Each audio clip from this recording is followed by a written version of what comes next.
Hey, what is up? It is Roy Wood Jr., and this is Beyond the Scenes. This is the podcast where we journey deeper into topics that we've already explored on The Daily Show with Trevor Noah. Today, we're going beyond the scenes on a segment that myself and Dulce Sloan do on the show called Can We Convo? And this particular segment was about the Black TikTok strike. Let's roll the clip.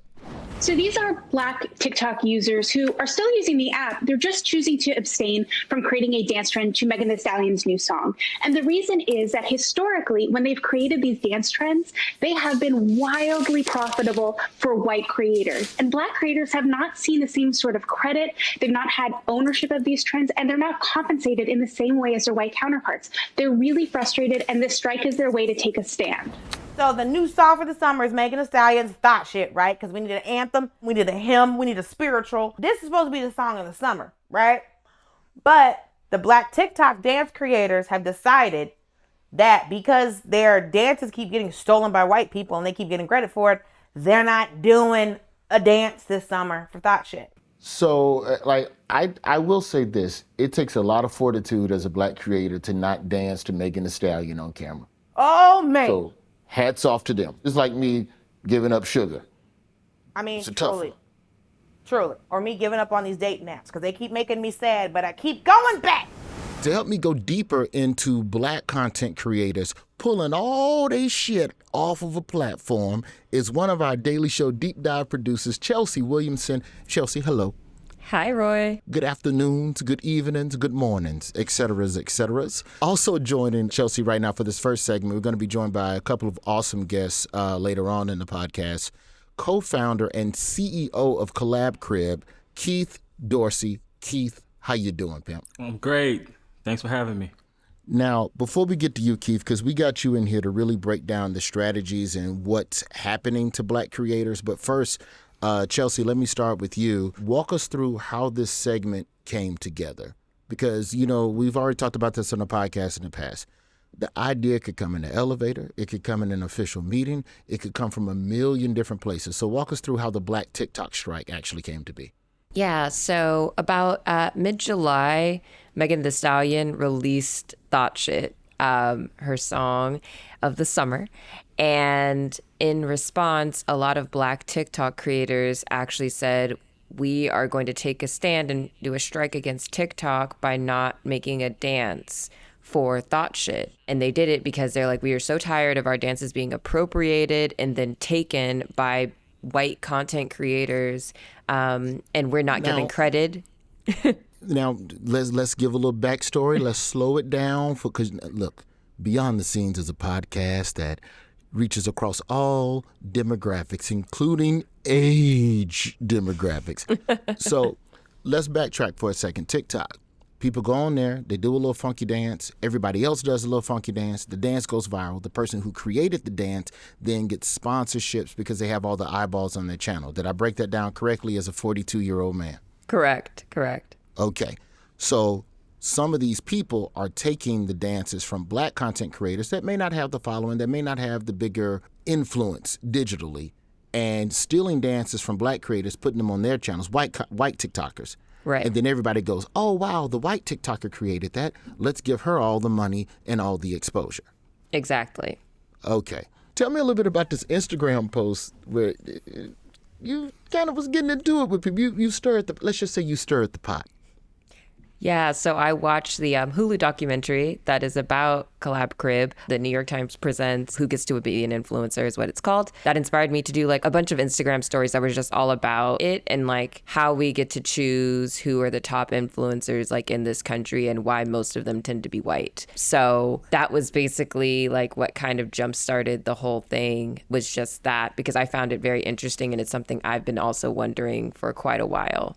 So Keith, break down first and foremost, what is Collab Crib? Yeah, absolutely. Collab Crib is a all-Black content house, actually the first Black content house in the United States that features 7 top, not just TikTok creators, but social media creators who already have big platforms on Instagram, YouTube, TikTok, all of them, Snapchat, collective of talent, not just dancers, but just like Robbie. He is a film director, like Kaylin Castle. She's a singer, entertainer.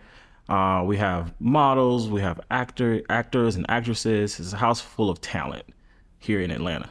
Comedians. Do you have room for comedians? We do have comedians. Robbie World as well. Okay.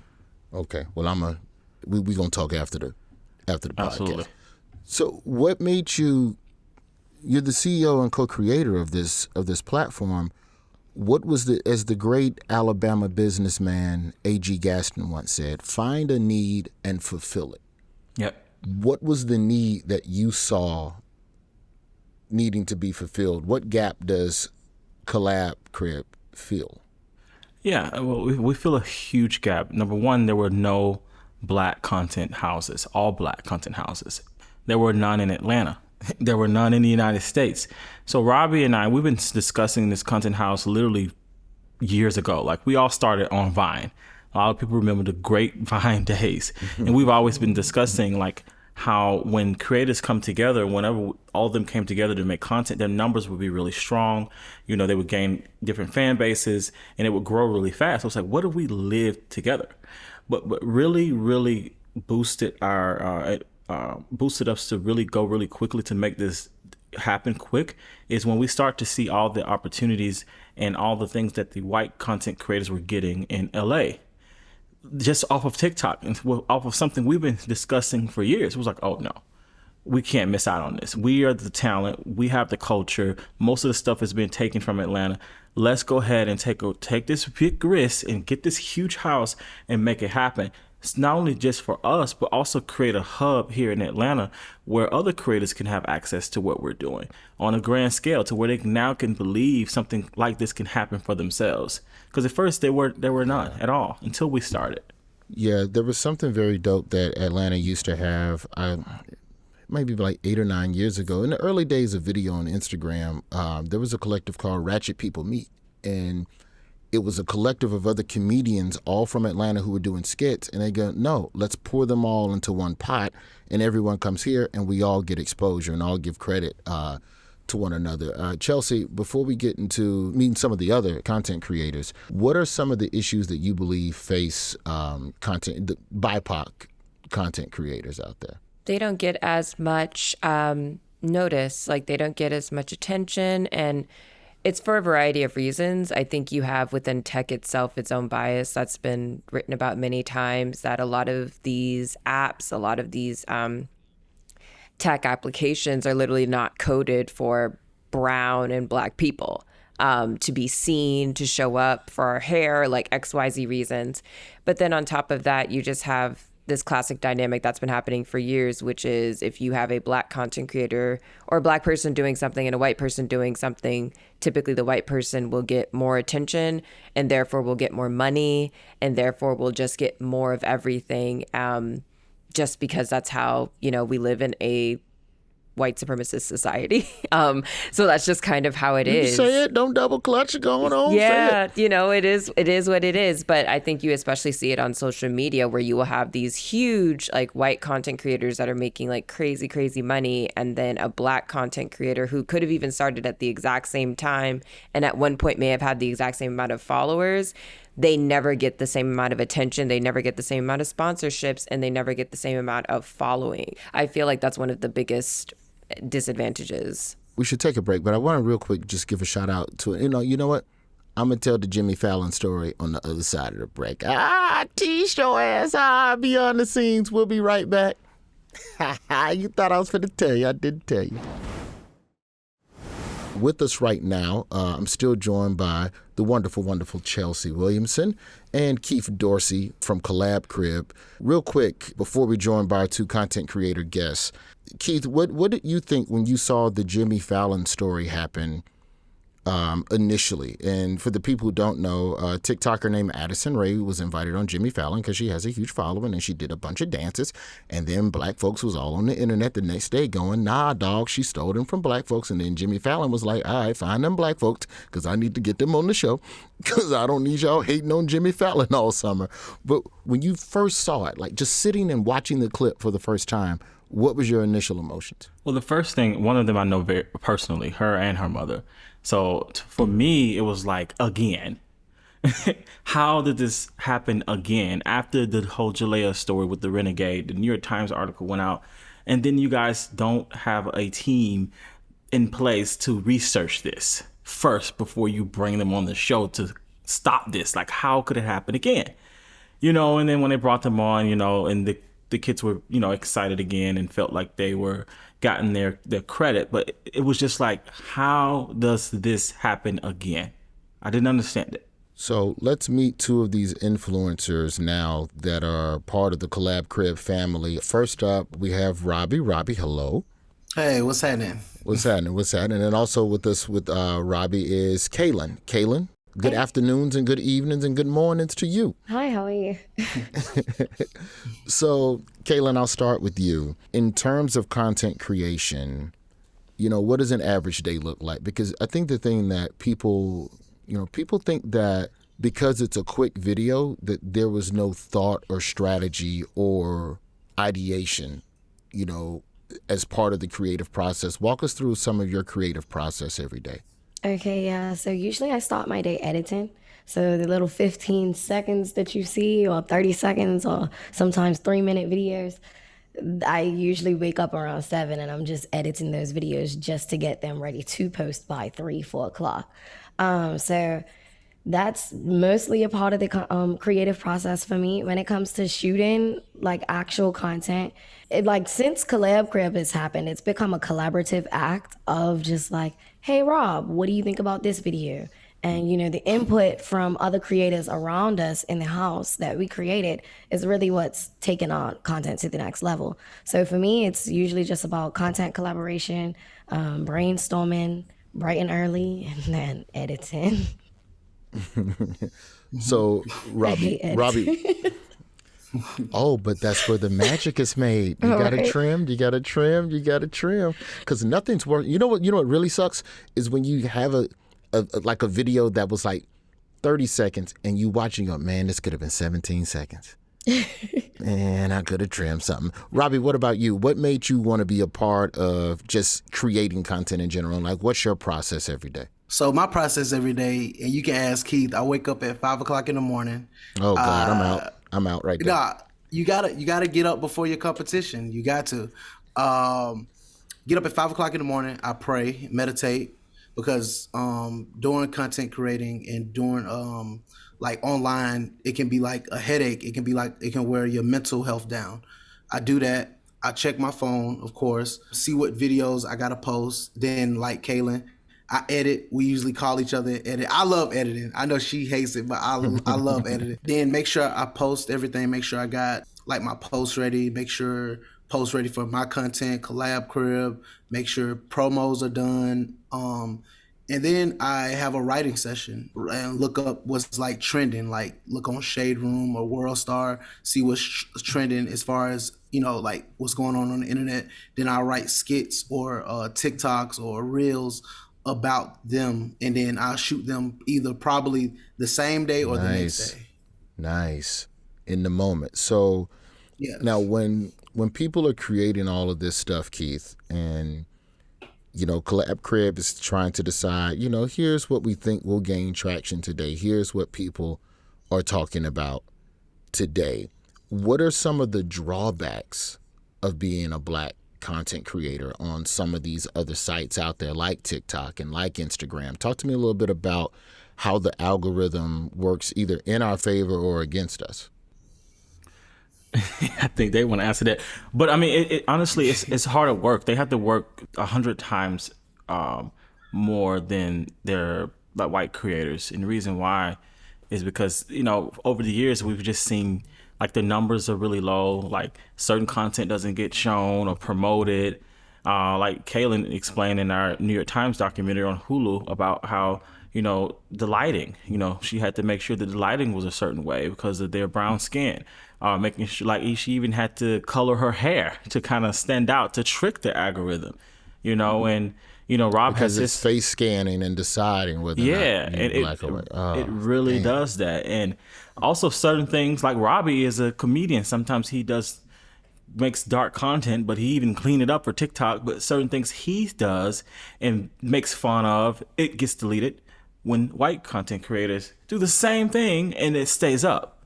So it's always a consistent battle of the algorithm, what they can do, what they cannot do, and getting things removed and getting their pages banned. I mean, even like we did the crate challenge.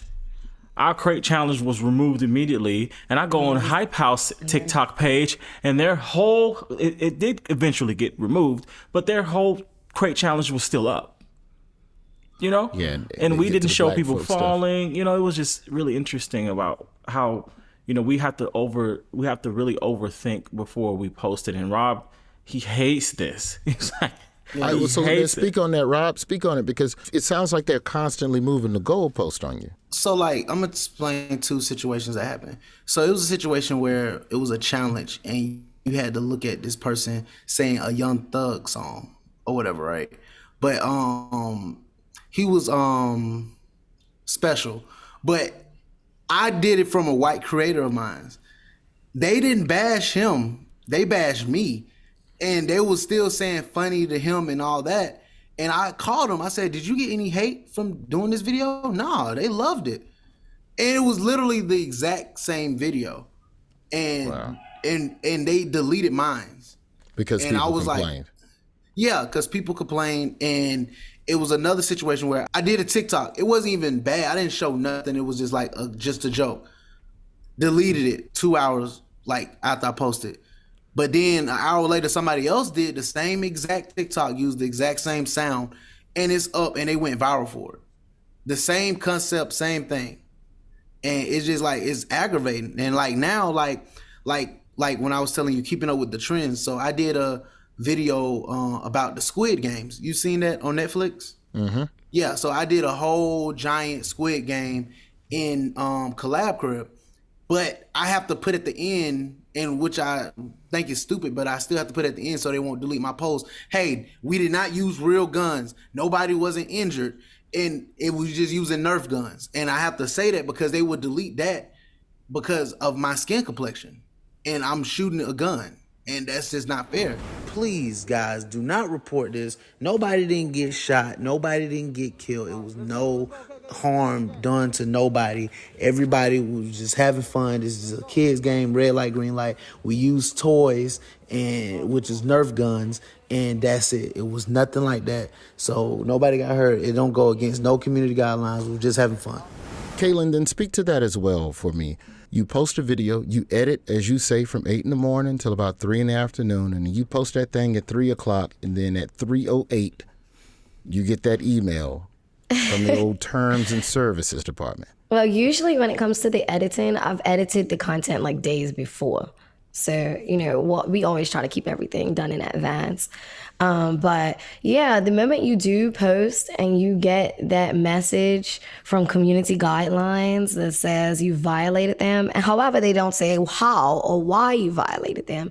They just tell you that you violated and they take your video down immediately. So in my experience, I just do singing videos. So it really just, it blows me sometimes that I'm just sitting there singing, or it's a video where someone approaches me and asks me to sing a song and my video disappears. I don't know how that really works, but you know, they have given us the appeal option to whereas you can press that little button and appeal it, and they still say no after you appeal it, or sometimes they give it back to you. But yeah, that's been my experience. Or even working with brands. I think we were doing a music promo this one time, and a brand had actually reached out to me and asked me, can I do the TikTok dance in a bathing suit as white creators have done it? They sent me the example video of a white creator doing the TikTok, and I had to respond, I'm sorry, I have to turn this. Is there something else that I can do? Because me as a Black creator, the moment I put on a bathing suit on TikTok, I'm banned, and I didn't even do anything. The Black woman tempting these white folks with her curves. Oh, Lord. So Get that down right now. yeah, it's definitely a lot of bias going on a lot of these apps, and it's really algorithmic because we reach out to them and we have our contacts now that since we've created Collab Crib and with all our success, we've been able to get in contact with these apps. But it seems like their raps are like, I don't really know what's going on either. So it's like we're fighting computers at this point. But okay, so then to that point, then Keith, do you all ever reach out to, like, are there any representatives from any of these social media sites that'll actually get on the phone and go, here's why we deleted the video? Or is it just, hey, dog, sorry? Well, basically, that's how they talk in Silicon Valley, by the way. Basically, hey, dog, it is what it is, cuz you fucked up. You shouldn't have did it, bro. Well, the thing is, we're very blessed to have contacts at each of these platforms. But what we're running into is who is above them and what is above them that they don't know. Even TikTok right now has a Black TikTok. They developed to where they're starting to give a lot of support to Black creators, but it's still happening and they're not giving a direct answer. And one of the things that even with Facebook, I know Robbie's been doing a lot with Facebook videos lately. And even with those contacts, we're like, can you tell us what the problem is so we can, at least say what video? Sometimes you don't know what video it is, or sometimes you do know what video is, but we don't know what particular the issue is. It's always like the vague guidelines that says, do not do this, do not do that, do not do this, or you'll be banned or you'll be deleted. But they don't really know. It's like confusion. I have a WhatsApp group with 80 creators in there from all platforms, and conversations all the time is about what TikTok is doing and how their pages are getting deleted and how to the point where they're now doing troll videos where one kid, him and his friend was in the pool with clothes on, like, hey, we're trying to there was a song on the back. It's really funny. I have to send it to y'all. We're trying to stick to the TikTok guidelines, and they was in the pool with fully clothed. It was really funny. So they're trying to make the best of it, but I mean, it's just like they don't know. So with all of that being said, I'd like to end this part before we go into the break, coming back to you, Chelsea, because you do all of the research. So this is an issue, and everything that our creators have just brought up in the last couple of minutes or so right now, how the hell do you trim down the script to go, okay, here's the area where I think we can play creatively on The Daily Show and still make some degree of a point? Yeah, I feel like we start broad and then it's just kind of like what is going to be the heart of the specific segment, the specific issue. And for this one, because it was specifically on TikTok, we knew we were going to focus on the one app. And then we just thought it made the most sense to really go in about the dance and choreography side of things, because that seems to be where we see a lot of the stealing happening, though it does happen across more than that area. So yeah, I feel like with this one, it was just kind of, it lended itself well to a very specific and focused Can We Convo. All right, so after the break, we've already talked enough problems. I want to talk solutions with all of you all.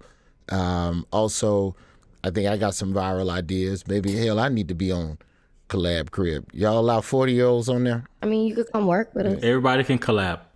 Yeah. You say, basically y'all just said, if it's good, then we'll see. Okay, I see what y'all just did. That's fine. Size me up. I respect that shit. Beyond the scenes. We'll be right back.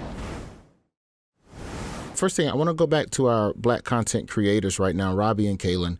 Do you think the strike helped? Because here's what I saw, and Chelsea was talking about it in the first break before you all came on, about how all the Black TikTok creators were like, all right, Megan Thee Stallion got a hit song, we ain't gonna do no dance to it. And then there were a series of dances that started getting passed around. I'm more on Twitter than TikTok. So on Twitter, you get it after. It was, yeah, we get the dope 2-3 days later. It's been stepped on, but they started posting videos of all of the white people trying to do their own original dances, and they were flopping. They were flopping terribly. What I am enjoying, though, is that Black creators are roasting the white girls who are trying to create dance. They don't know what to do with the rhythm. They don't know I've how seen to create. It is Boston Market. It is Kenny Rogers Roasters. It is a full luau. We are out here spit roasting. It is amazing. Somebody sent me one, and it was the girl with her hands in the air. That is not thought shit. She gave you the instructions. Hands on your knees, shake your ass, It's that shit. So, Kaylin, I'll start with you. Do you think the strike was successful? Okay, I don't think the strike failed necessarily, but I do think it had its own little segment of success to a certain extent. Because mostly to everyone on the app, you open the app and people say immediately, because the moment you open the app for the first time, they show you Addison Rae or Charlie D'Amelio, you know, just anybody in that little clique. That's who you see first when you open the app. So people's thought about TikTok, people used to think, oh, TikTok is such a white app, right? It's an app for the white creators. And what I learned from the strike is people started to really recognize that the app is Black originated to a certain extent, because everything, like all of the content, is coming from Black content creators. So I would say it was successful to a certain extent, because people really did start to take notice that what is the app without all the TikTok dances that are being created from people like we have in our own house, like Neil. Neil was one of the creators that there's still a bunch of his dances, not even just one or two. It's happened like continuously. And yeah, I think it kind of was successful.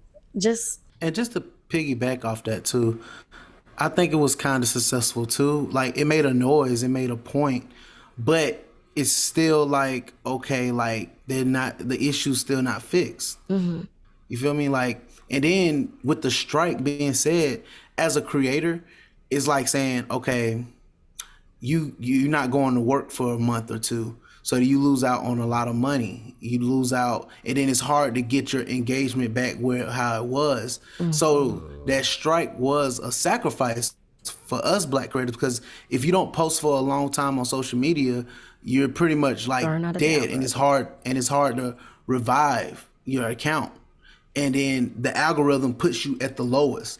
So even it doesn't show your content to all of the new faces or even your existing fans. Because I know some people that got 1 million plus followers that was on the strike, and now they're back on the content and they're only getting 500, 1,000 views. Like, that's impossible. And what were they getting before the strike? They was getting 300,000, millions of views. Yeah. Like hundreds of thousands of views to 300 views to 1,000 views, and you got 5.5 million followers. That's like, okay, yeah, we putting this nigga down. Like we cutting. It's like basically cutting the water off. You cut the water off on some of these creators, like, and it's just sad. And it's the most maddening form of racism, because it's the one you can't prove. Right. Yeah. Definitely. At least if a Karen chasing you down the street, you got proof. Right. You can say, hey, look, it's going on right here. So, Keith, with everything over there at Collab Crib, I know that you all have things that you all are doing that probably move differently from a lot of these existing content platforms. What are some changes that you would like to see implemented to help level the playing field? Well, I think a lot of it can be really out of our control, when it comes to the platforms, because we don't own it. We could strike and go back and forth and make posts about it, but if we don't own the platforms, there's really nothing we can do about it. We've gotten attention to a lot of reps, and what is good is that a lot of these companies are implementing reps who are in touch with the Black creators. And Instagram is one of them, and Facebook is one of them. We recently just sat down with a Instagram rep who's helping us, navigate through the issues that we're having. A lot of the labels are starting to reach out. Even when the strike hit, of course, Megan Thee Stallion, with her affiliations with 300 ENT, they reached out. I actually had the privilege to speak to Kevin Lyles of 300 ENT, and he just basically asked me, what can we do better? That's a huge music exec right there, because the music execs low-key count on the TikTokers, because y'all are the streets. Yep. Y'all, if you all decide the song, if you put the dance with the song, then that's worth more to a music artist than an actual music video. Oh, yeah. Low-key. In terms of exposure and impressions. I didn't mean to cut you off, but I'm just for the white folks listening who don't know shit about rap music. And to add on to that too, that count, our TikTok counts as their streams, so they're getting paid from our TikToks as well. Yeah. If we do a skit or a TikTok to their song and they get 1 million views, that's like close to like 200,000 streams. that they made. Yeah. And TikTok has been the driving force of a lot of the top Billboard songs. And so yeah, those things are happening. Then when it comes to like, you know, we always talk about the problem, you know, with the solution, you know, we always engage, you know, what we're doing on a grand scale. You know, we really, to be honest, have been the beacon of light for a lot of Black creators, the whole culture for Black creators. You know, we're always doing interviews like this. We have a documentary. We're talking about it on our shows. We have all types of press out there. You know, we've been their voice, you know, and we are super connected to a lot of these people.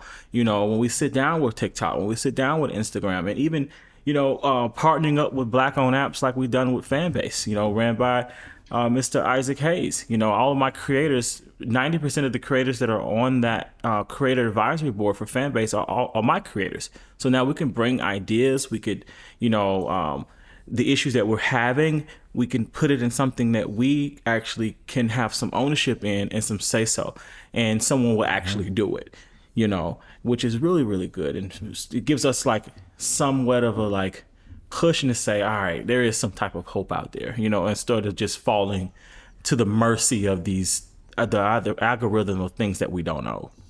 Let me bring it home back to you, Chelsea, as it relates to The Daily Show and the way that we try to unpack things in the building, because I feel like the gift and the curse of our show is that we get to be funny, but also, unfortunately, it has to be funny. Otherwise, it's very difficult to unpack. How much do you feel like this TikTok issue connects to a larger conversation around appropriation? And I know we didn't really get to tiptoe into that in the actual segment, but how much do you feel like this is connected to a much larger conversation? Yeah, I definitely feel like this is like a symptom of a larger disease, honestly. You see appropriation across pretty much everything. Like, we talk about it all the time in fashion. We talk about it in regards to hair and nails and all of that. And it very much exists in the digital world because we're just presenting ourselves, and it's just like basically a place for Black people to almost just be themselves. But in doing that, that gets appropriated too, because that's cool. Like, there's just an automatic Black cool for a lot of things. So I definitely feel like this is like just a part of it that is just showing that it's only continuing to just evolve instead of being stopped. But hopefully, in regards to like the solution side of things, through the variety of ways that like Robbie, Kaylin, and Keith have mentioned, these like this will stop eventually. But I do say the onus is really on the apps, and that these tech companies need to be not as performative, honestly, and like actually invest in what the Black and brown creators are saying needs to be invested in and needs to be changed in order for them to have an equal experience to their white counterparts. All right. Well, thank you all so much. Keith from Collab Crib, Kaylin, Robbie, thank you all so much for what y'all do. Thank y'all for moving the needle forward. You know what, man? I might have to send y'all some of my stand-up comedy clips to do some of that ad-lib and, you know, the lip-dubbing, syncing shit they do with some of the stand-up clips on TikTok. Yeah, I need to find some of them people, man. Some of the comedians don't like it. I love it. You want to memorize my shit in front of a mirror for 5 minutes, you all right with me.